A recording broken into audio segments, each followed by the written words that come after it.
50% of small businesses die in the first year. Of the ones that survive, 75% are gone within 5 years, so the odds are already against you before you even start. Most of those businesses had owners who were genuinely good at what they did, skilled, hardworking, dedicated, and they still failed.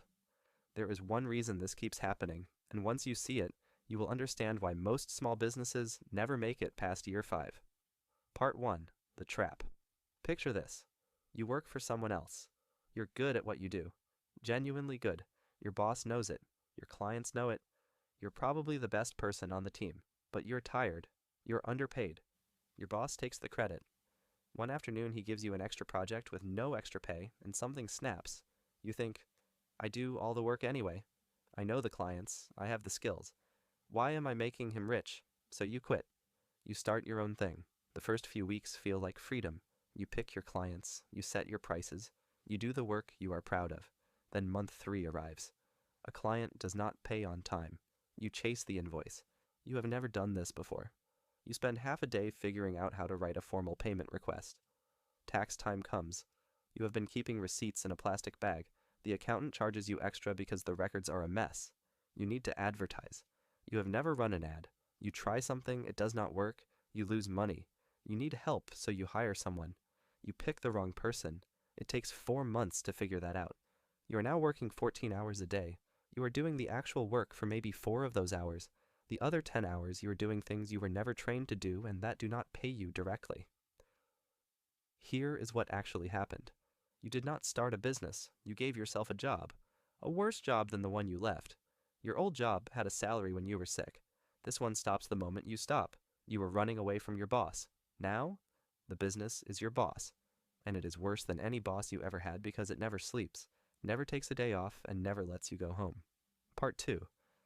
Why this happens to almost everyone. There is one mistake that causes all of this. You assumed that being good at the work meant you could run a business doing that work. Those are 2 completely different things. Being a great hairdresser means you can cut hair well. Running a hair salon means you can handle bookings, manage staff, order supplies, deal with complaints, pay taxes, advertise, and still cut hair well on top of all of that. One is a skill you spent years building. The other is a completely different set of skills nobody taught you. Here is how this plays out for almost every person who starts a business. Day 1. You are the person who does the work. You are also the person who answers the phone. You are also the person who handles the money. You are also the person who deals with suppliers. You are the whole business. This works for a while because you are motivated and the business is small. Then you get more clients. More clients means more work. More work means more tasks. More tasks means more hours. At some point, you're working every waking hour and still falling behind. Something has to give. Either you burn out and close, or you hire someone. Let us say you hire someone. Call her Sophia. Sophia is experienced. She's a hard worker. The first few weeks are a relief. You're not doing everything alone anymore. Then, you notice Sophia does things differently. Small things at first.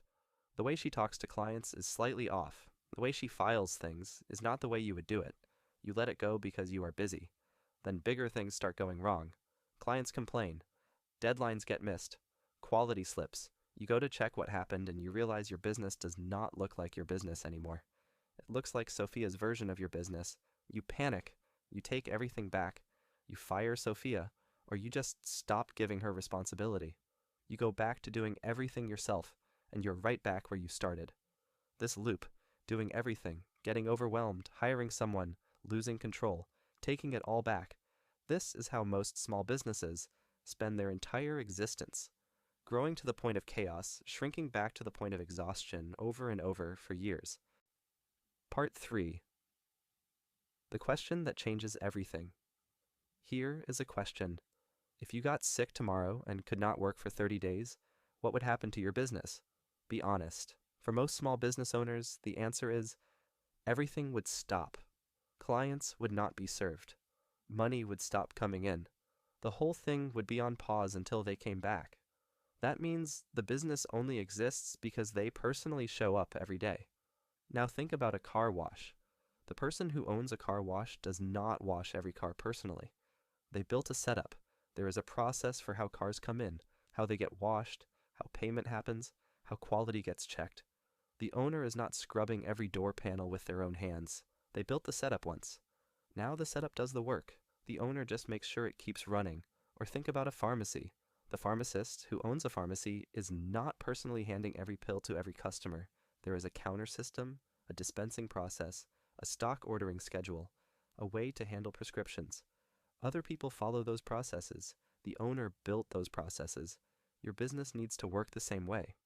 Every task in your business needs to be written down clearly enough that someone else could do it.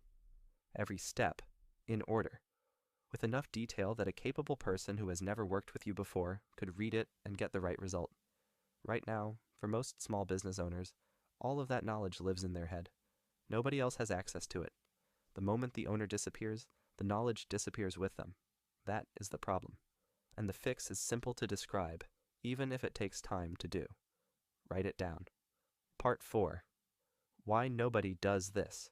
Writing things down feels like a waste of time when there is urgent work to do, and there is always urgent work to do.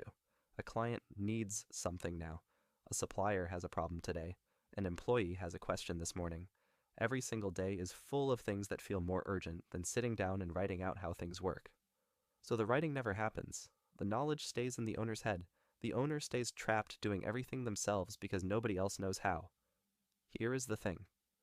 Every hour you spend writing down how a task works is an hour you get back permanently.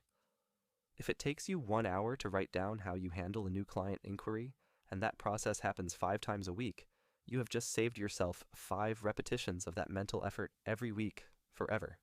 The 1 hour compounds every week from that point on. Most business owners solve the same problem dozens of times because they never wrote down the solution. Every new employee learns from scratch because nothing was ever documented. Every time the owner tries to step away, they cannot because all the knowledge is stuck inside their head. Write the solution down once, then point people to the document. Part 5. What your business needs to run without you. Every business that keeps going when the owner is not there has 3 things in place. The first is written instructions for every task that happens regularly, step by step, clear enough that a capable person who has never done it before can follow along and get the right result. If the instructions assume the reader already knows something, add the thing they need to know first. Start with the tasks you do most often, the ones that eat the most hours, the ones that only you know how to do.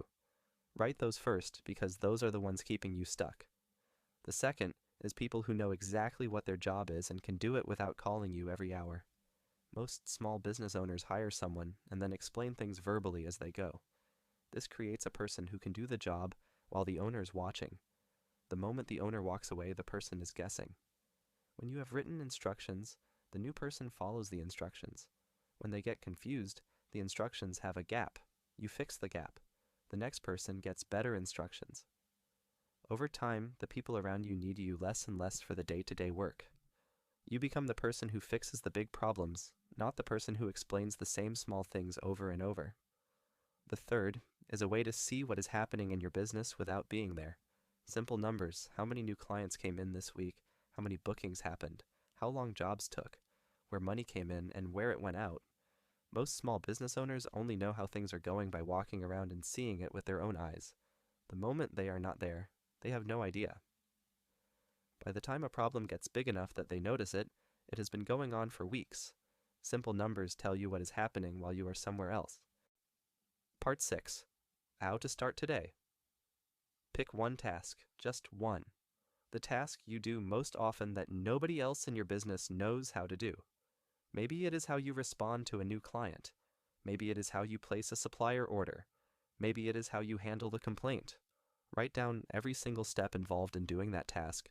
Write as if you're writing for someone who is capable and intelligent, but has never seen your business before. Every step, in order. Then give those instructions to someone and watch them try to follow them.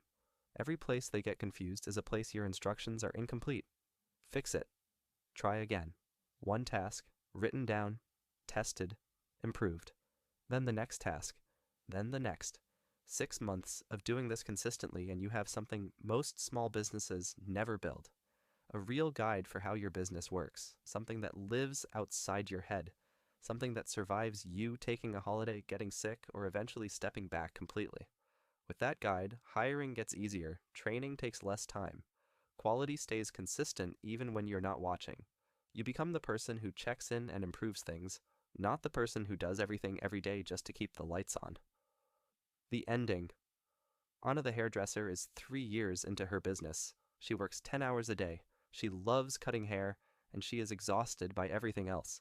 If she gets sick, the salon closes. She cannot sell the business to anyone because without her there is no business.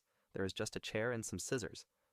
The other version of Anna spent some of her time writing things down, how the booking process works, how new clients get welcomed, how she trains new stylists, how the accounts get handled each month. That version of Anna 2 years later has 2 locations. She works 3 days a week in the salon because she enjoys it.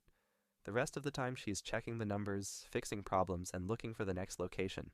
Same skill, same starting point, one difference. She stopped doing the work long enough to write down how the work gets done. That is it.